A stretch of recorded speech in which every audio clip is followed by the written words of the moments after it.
समय की बात है, एक नगर में एक व्यापारी रहता था। वह अपने और अपने परिवार के भरण पोषण के लिए नमक का व्यापार किया करता था। उसके परिवार में उसकी पत्नी और 2 पुत्र थे। व्यापारी के दोनों पुत्रों का स्वभाव एकदम से विपरीत था। जहाँ एक और उसका बड़ा पुत्र बहुत ही संकोची और बहुत ही शर्मीले प्रभाव का था। उसे किसी से बात करने में भी शर्म आती थी। वही उसका छोटा पुत्र बहुत ही खुले व्यक्ति और सबसे बात करने वाला लड़का था। वह किसी के भी सामने अपनी बात करने में संकोच नहीं करता था। लोग अक्सर बड़े पुत्र को भोला और बेवकूफ समझते थे। कई लोग तो उसके भोले स्वभाव का भी फायदा उठा लेते थे, लेकिन पलटकर वो कभी किसी को कुछ नहीं कहता था। व्यापारी अपने पुत्र के ऐसे स्वभाव के कारण उस पर बहुत अधिक नाराज रहता था। ठीक से बातचीत न कर पाने और स्वभाव के कारण उस पर बहुत अधिक नाराज रहता था। ठीक से बातचीत न कर पाने और शर्मीले स्वभाव के कारण व्यापारी ने कई बार अपने बड़े पुत्र की पिटाई भी कर दी थी।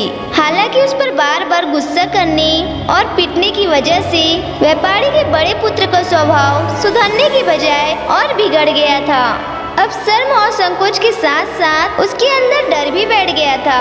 आत्मविश्वास की कमी की वजह से बड़ा पुत्र बचपन से ही बहुत अधिक परेशान रहता था। अपने डर की वजह से परीक्षा में याद किए हुए प्रश्नों के उत्तर भी भूल जाता था और वे लिख नहीं पाता था। इस कारण उसकी शिक्षा भी पूरे ढंग से ठीक नहीं हो पाई। बड़ा पुत्र जब जवान हो गया तो व्यापारी ने उसे अपने साथ व्यापार में हाथ बटाने के लिए कहा। अपने पिता के प्रति डर के कारण वह व्यापार में उनका हाथ बटाने के लिए तैयार हो गया, लेकिन वह व्यापार में ऐसी कई बार गलतियां कर देता था जिससे व्यापारी उस पर बहुत अधिक क्रोधित हो जाता था।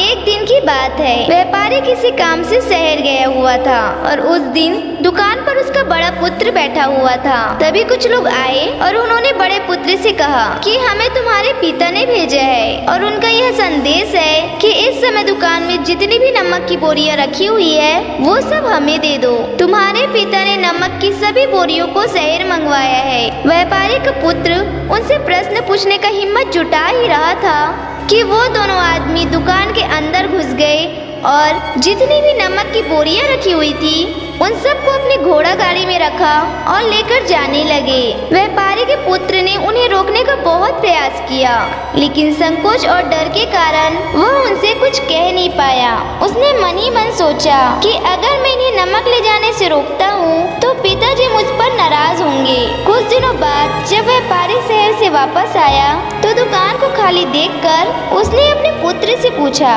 नमक की बोरियां कहाँ गई?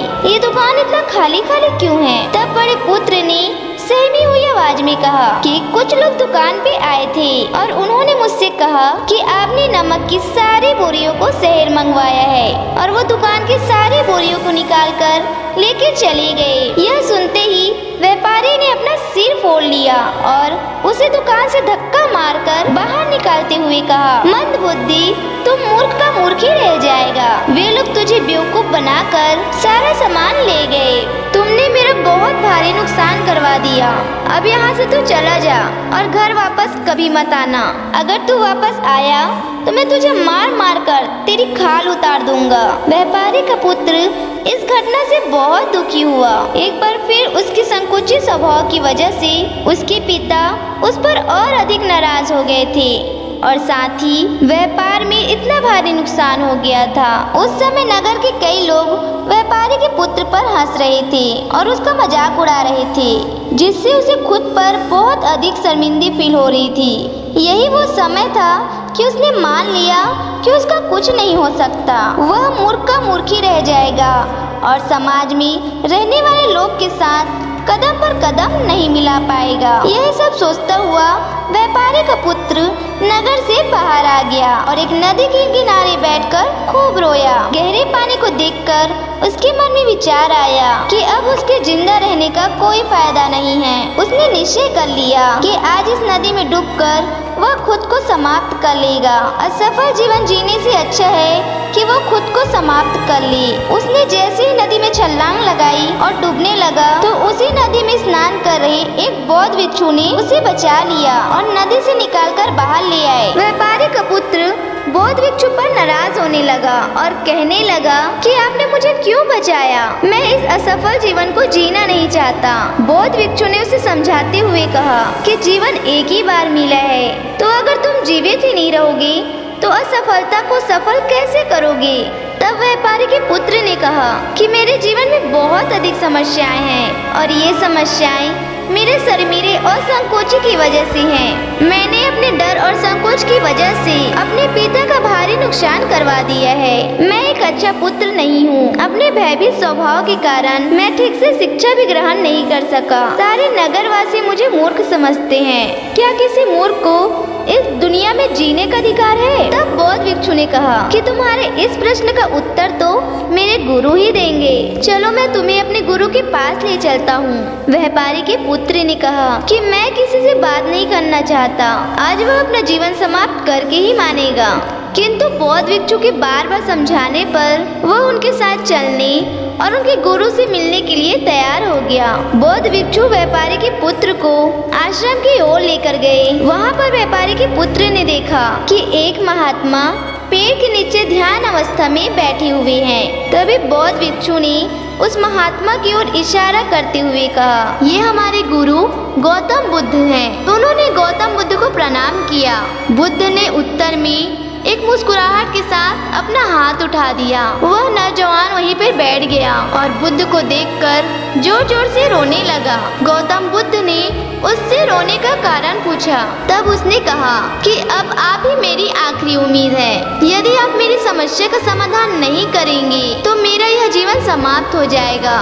गौतम बुद्ध ने व्यापारी के पुत्र से उसे समस्या बताने के लिए कहा। तब उसने बताया कि किस प्रकार से वो बचपन से ही शर्मीली और अंतर्मुखी स्वभाव का है, किस कारण लोग उसे मूर्ख समझ लेते हैं और उसके पिता भी उनसे नफरत करने लगे हैं। तब गौतम बुद्ध ने युवक को शांत कराते हुए कहा कि मेरे पास तुम्हारी समस्या का समाधान है, जिसके बाद तुम्हारा जीवन बहुत ही आसान हो सकता है। युवक ने खुश होते हुए पूछा, क्या सच में ऐसा हो सकता है? आप बहुत ही महान व्यक्तित्व प्रतीत होते हैं। आपके तो कई शिष्य भी हैं। हे महात्मन, मैं भी आपका शिष्य बनना चाहता हूँ। क्या आप मुझे शिष्य के रूप में स्वीकार करेंगे? गौतम बुद्ध ने कहा कि हाँ, अवश्य। उस युवक ने कहा, ठीक है गुरुदेव, आप वह उपाय बताइए जिससे कि मेरा जीवन बदल जाए। गौतम बुद्ध ने कहा, लेकिन उससे पहले तुम्हें कुछ मेरे महत्व कार्य करने होंगे। अगर तुम मेरे यह कार्य कर दो तब मैं तुम्हें कुछ ऐसे उपाय बताऊंगा जिससे तुम्हारे जीवन में सब कुछ ठीक हो जाएगा, जिससे तुम्हारे पिता भी प्रसन्न रहेंगे। गौतम बुद्ध ने आगे कहा, आज से ठीक 3 दिन बाद मैं तुम्हें ऐसे उपाय बताऊंगा जिससे तुम्हारा जीवन पूरी तरह से बदल जाएगा। लेकिन इन 3 दिनों तक तुम्हें मेरे सभी कार्य करने होंगे। मैं जैसे जैसे कहूँगा, अगर तुम ऐसे कार्य करने में सफल रहे तो 3 दिन बाद तुम्हारा जीवन बदल जाएगा। तो तुम्हारा पहला दिन कल से शुरू होगा। अभी जाओ और जाकर आश्रम में ही आराम करो। अगले दिन की सुबह होते ही व्यापारी का पुत्र गौतम बुद्ध के पास पहुंचा और बोला, हे गुरुदेव, आप मुझे पहले दिन का कार्य बताइए। तो गौतम बुद्ध ने कहा कि आज तुम्हें 20 अजनबियों व्यक्तियों से बात करनी होगी और उनका हाल जानना है। इसका लेखा जोखा शाम तक लेकर आ जाना। व्यापारी के पुत्र को अंदर से बहुत डर महसूस हुआ, फिर भी उसने गौतम बुद्ध को हाँ कह दिया। फिर वह निकल पड़ा 20 अजनबी लोग से बात करने। शुरू में तो उसे बहुत संकोच लग रहा था। कई लोग तो उसे डांट कर भगा भी देते थे, लेकिन उसके सामने एक जीवन बदलने का मात्र एक ही उपाय था। आखिरकार उसने कोशिश करते हुए 20 अजनबी लोग के नाम और उनके व्यापार का लेखा जोखा प्राप्त कर लिया। शाम होने पर जब वह गौतम बुद्ध के पास पहुंचा तो खुश होते हुए उसने गौतम बुद्ध को बताया कि आज का काम उसने सही ढंग से पूरा कर लिया है। यहाँ तक कि कुछ लोग तो उसके मित्र भी बन गए। दूसरे दिन की सुबह होते ही फिर वह नौजवान गौतम बुद्ध के समक्ष पहुंचा। तब गौतम बुद्ध ने कहा, आज का कार्य है कि तुम आश्रम में रह रहे 100 शिष्यों को संबोधित करते हुए उन्हें जल के उपयोग के विषय में पढ़ाओ। गौतम बुद्ध की यह बात सुनकर व्यापारी का पुत्र हक्का बक्का रह गया। उसने कहा कि आप मुझसे किस प्रकार से काम करवा रहे हो? मैं अपनी शिक्षा ठीक से पूरी नहीं कर पाया हूँ, इसलिए मैं चाहने का यह कार्य नहीं कर पाऊंगा। तब गौतम बुद्ध ने कहा कि ठीक है, फिर मैं तुम्हें उपाय भी नहीं बताऊंगा। व्यापारी के पुत्र ने विनती करते हुए कहा कि आप जानते हैं कि मेरी शिक्षा अधूरी है, फिर मैं बालकों को शिक्षा कैसे दे सकता हूँ। गौतम बुद्ध ने हल्की सी मुस्कान करते हुए कहा कि यह सिर्फ मैं जानता हूँ कि तुम्हारी शिक्षा अधूरी है, लेकिन वो बालक नहीं जानते। तुम हर दिन अपने जीवन में जल का उपयोग करते हो। यही सब बातें तुम्हें उन बालकों को बतानी है। अंततः जब व्यापारी के पुत्र के पास कोई बहाना शेष नहीं बचा तो हिम्मत जुटाकर वह उन बालकों के पास पहुँच गया। शुरू में तो उसके हाथ पैर कांप रहे थे। आखिरकार उसने सभी बच्चे को जल के महत्व के बारे में बताना शुरू कर दिया। उसने बालकों को जल की 5 विशेषताएं बताई और जल्दी से वहां से भाग आया। गौतम बुद्ध के पास पहुंचकर उसने बताया कि बहुत अधिक डर लग रहा था, किंतु बालकों को मैंने 5 विशेषताएं बता दी है। गौतम बुद्ध ने कहा कि जाओ एक और कोशिश करके आओ। उस जवान ने एक बार फिर हिम्मत जुटाई और बालकों को जल के महत्व के बारे में बताना शुरू किया। इस बार व्यापारी के पुत्र को बिल्कुल भी घबराहट नहीं हो रही थी। उसने पूरे आत्मविश्वास के साथ बालकों को जल के विषय में पढ़ाया। तब गौतम बुद्ध ने उसकी प्रशंसा करते हुए कहा, तुम अवश्य ही साहसी हो। गौतम बुद्ध के मुंह से अपनी प्रशंसा सुनकर वो मन ही मन बहुत ही प्रसन्न हुआ। युवक जब तीसरे दिन गौतम बुद्ध के पास आया तो गौतम बुद्ध ने उससे कहा कि आज का कार्य तुम्हें कुछ अजीब लग सकता है, किंतु आज तुम्हें अपने पिता से मिलने जाना है। गौतम बुद्ध के मुंह से यह बात सुनकर वो बहुत ही डर गया। उसने तुरंत कहा, नहीं नहीं, मैं पिता के सामने नहीं जा सकता, मुझ में इतनी हिम्मत नहीं। गौतम बुद्ध ने कहा कि ठीक है, फिर मैं तुम्हें कोई उपाय भी नहीं बताऊंगा। अंततः व्यापारी के पुत्र को गौतम बुद्ध की बात माननी पड़ी। गौतम बुद्ध ने उसे समझाते हुए कहा कि अपने पिता के पास जाकर उनसे क्षमा मांगना और कहना कि वो तुम्हें एक अवसर और दे ताकि तुम खुद को बुद्धिमान साबित कर सको।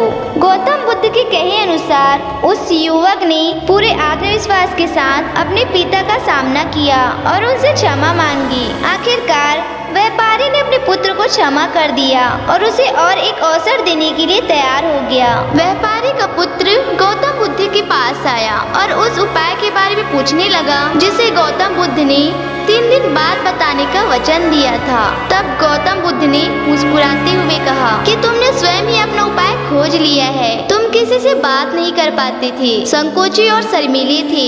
ये सब तुम्हारे मन में बैठा हुआ डर था और जैसे ही तुमने उस डर का सामना किया तो वह खत्म हो गया। जीवन में तुम्हें जिस भी काम से डर लगे उसी काम को करना शुरू कर दो, डर स्वयं ही समाप्त हो जाएगा। अब वह युवक समझ चुका था कि गौतम बुद्ध उसे क्या बताना चाह रहे हैं। उसने गौतम बुद्ध को धन्यवाद किया और उनसे वादा किया कि वह जीवन में सफल होकर दिखाएगा। दोस्तों, तो मुझे ये उम्मीद है कि आपको यह वीडियो समझ आई होगी और वीडियो में यहाँ तक बने रहने के लिए आपका बहुत बहुत धन्यवाद।